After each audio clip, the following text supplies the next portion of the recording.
Здравейте! Днес времето е много приятно, хубаво. Може да се разходим да разгледаме малко косачки.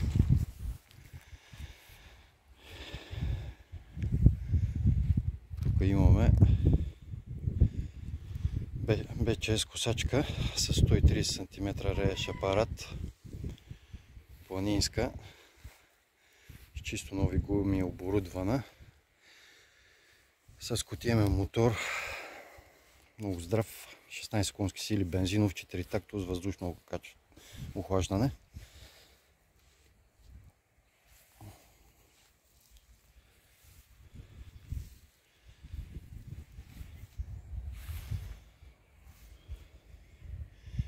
И трите гуми са чисто нови, нови жила, нови масла. Единствено трябва да се гресира и е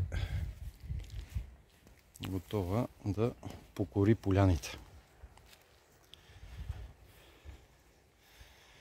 Тук имаме дискова косачка. Грил. Много добра версия, много добро изпълнение. С два диска.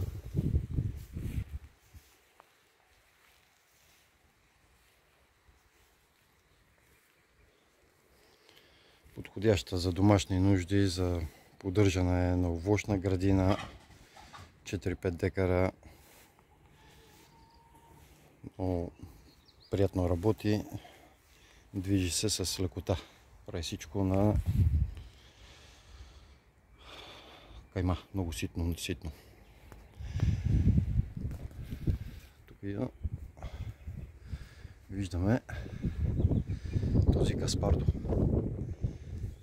тракторна косачка, 180 см работна ширина.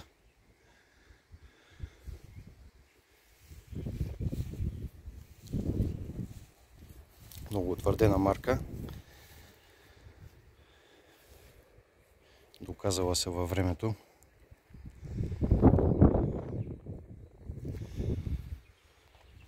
Продължаваме с мотоблок Паскуали. Мотоблок Паскуали с 16 солови гуми. Доста мощен. Бензинов е, 4 такто с въздушно охлаждане.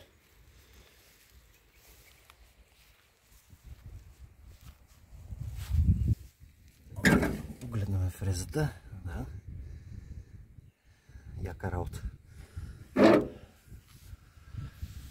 Тук се захваща жабка отзаде за ремарке. Разкачва се фрезата и може да тегли доста успешно ремарке. До него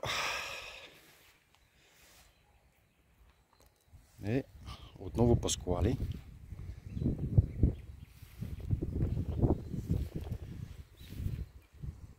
Тия модели притежават 3 скорости напред, една назад, блокажи, бързи, бавни.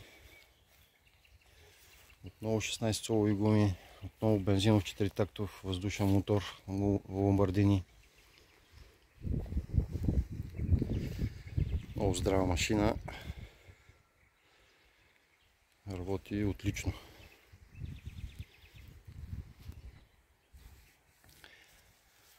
Идваме до BCS с 4 скорости напред, една назад, 145 см рееш апарат, оборудвана с чисто нови гуми.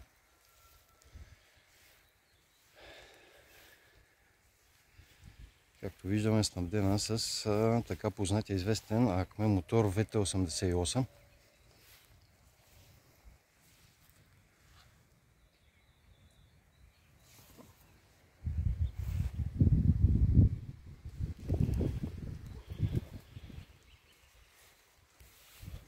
Здрава, хубава машинка.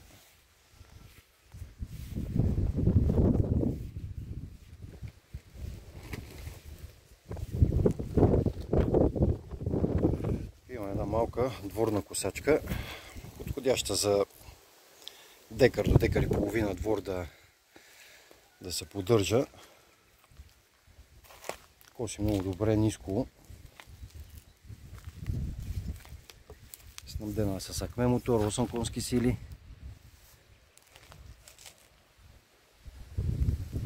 Може да се придвижва с лек автомобил, да се закара до лозето, до градината. Тук имаме 145 см рееш апарат.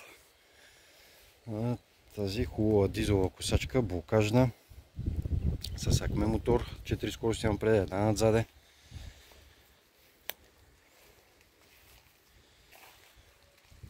Триколка, подходяща за планински и полупланински терени. Оборудвана с чисто нови гуми, нови жила, нови масла. Готова за сезона.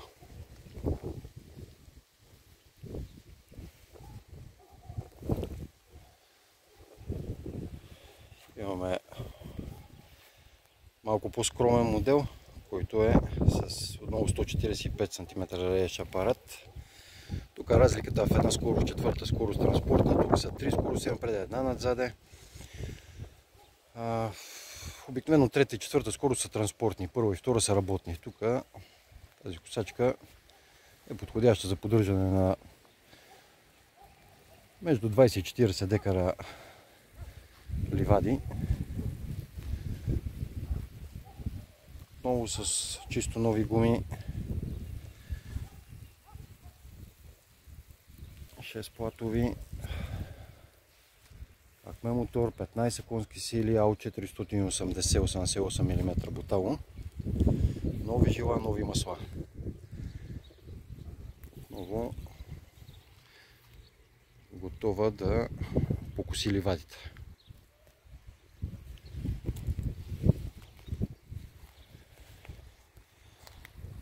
Идваме до друга дизелова косачка, която е с 145 см рееш апарат. Обаче е диференциална, подходяща за по-равни терени.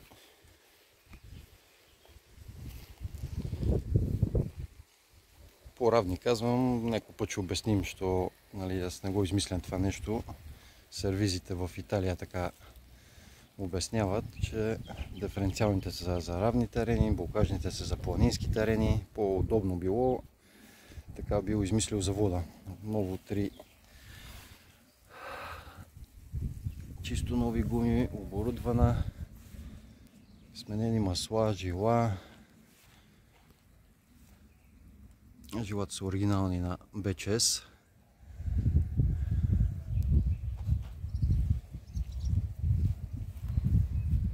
Дизелова акме, икономична, който държи на икономията. В днешно време с тия горива по-некой път е добре и да е икономична, в зависимост от колко декара минаваме.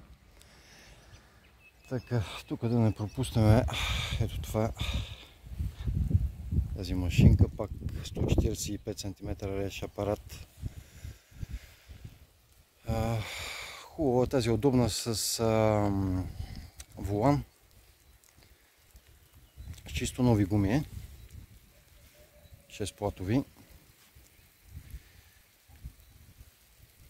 Волана е, така да се каже, улеснение за хора, които имат проблеми с нещо с кръста, с краката, много лесно свива.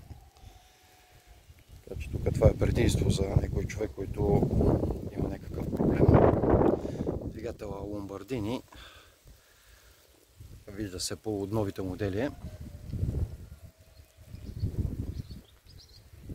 Хубава машинка за 10-15 декара да си поддържа човек нещо пасище, ливади.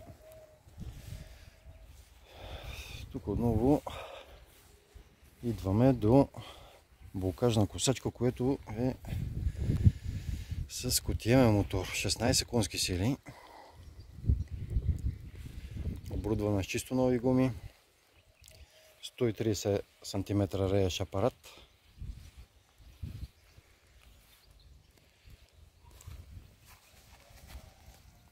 Ето интересното при котиемен мотора, може да споменеме, това е много известна марка, но в Италия, произведена в Реджо Емилия, Италия. Версионе per Motovoltatrice означава, че е версия за косачка. Обикновено мотора, кога е създаден за косачка, това нещо се пише К550, означава 550 кубика. Това са препоръките на завода производител, маслата 4050, 20V3S. ЕСО, естествено италианско масло, те се рекламират, нормално да се рекламират техните масла. Дали е италианско, дали е някакво друго, трябва да е за въздушен двигател маслото. Това е същественото, за да може да е добре на двигателя. Така да се каже, да издържа. Хубаво, косачка, така да влезне някаква гъста трева. Обикновено този мотор не знае надзаде. Коси всичко до фи 30, спокойно фиданки и всичко. Тук идваме до 130 см реш апарат. При косачка вече с 4 скорости напред отново. Този път е снабдена с познатия ни Acme мотор VT88, 15 конски сили, 4 тактов с въздушно охлаждане. Отново в отлично състояние. Хубава поддържана машина.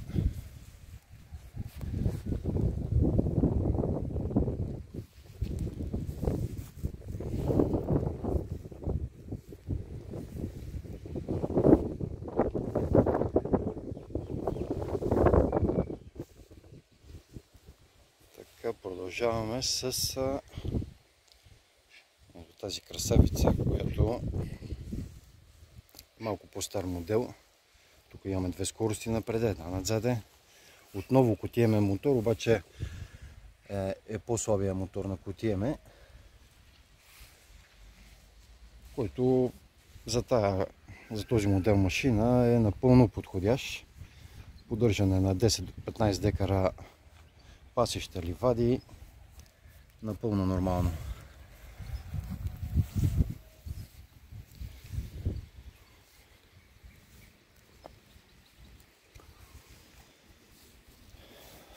Така, тук виждаме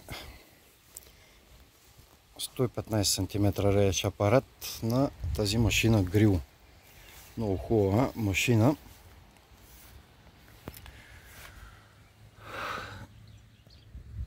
Нали ще се види грил GN10 е модела.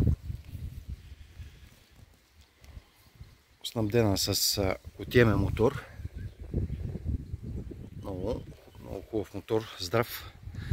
11 конски сили е този път, 80 мм е буталото тук. Машината тук по-специфичното, че е тип мотоблок, разкачва се режещия апарат и се завърта кормилото и може да се закачи ето тази симпатична фреза, 50 см работна ширина на грил, оригинална.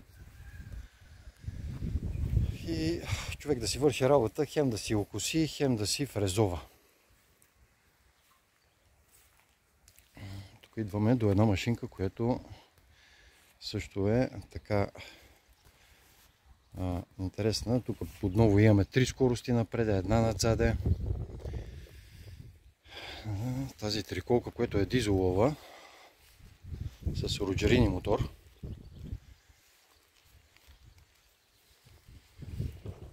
Снабдена е с този хубав дизелов двигател на роджерини. Разполага с 130 см реш апарат. Перфектна машина за обслужване на лично стопанство, така 10 до 20 декара да се поддържа тревни площи.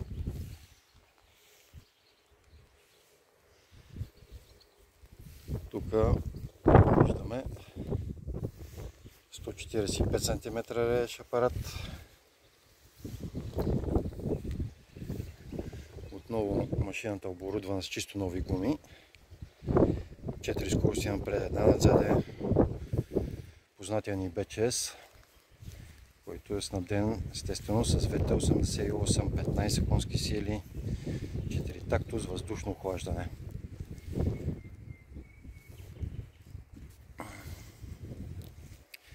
Двукажна е косачката.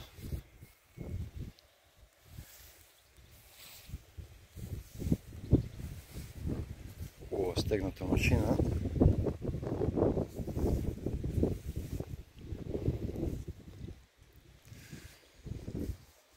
И разбира се, да не пропускаме ето тази хубава 5-6 машина, това тракторче, което е такава една хибридна комбинация, така известно Карон. Моделът е Карон 002. Може в YouTube да се напише, излизат клипове с италианци как си прекарват сено, след като са окосили съответно с машината.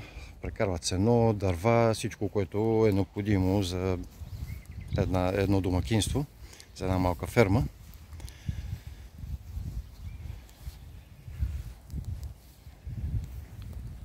Предните гуми са 12 цола, задните гуми са 19 цола. Някой ме пита вчера как се закачва. Ето това нещо, това краче се откачва железце едно и то автоматично пада надолу и ремаркето се подпира.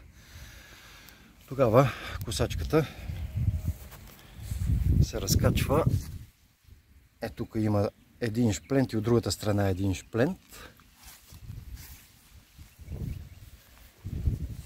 И тук се издърпват тези двата шплента, за да се разкачат тия щанги. Тук имаме още един шплент, така че около 5 шплента се вадат и косачката се издърпва назад. В смисъл не се издърпва, включва се задна скорост и тя излиза под ремаркето. Ремаркето остава неподвижно, стационарно. Може да си окосите терена. След това може да си натоварите в това хубаво ремарке тревичката, люцерината, каквото косите, и да си го приберете на сушина, за да може да е прибрано, да не се притеснявате, че ще завали дъжд, ще го намокри и после ще бъде свалено.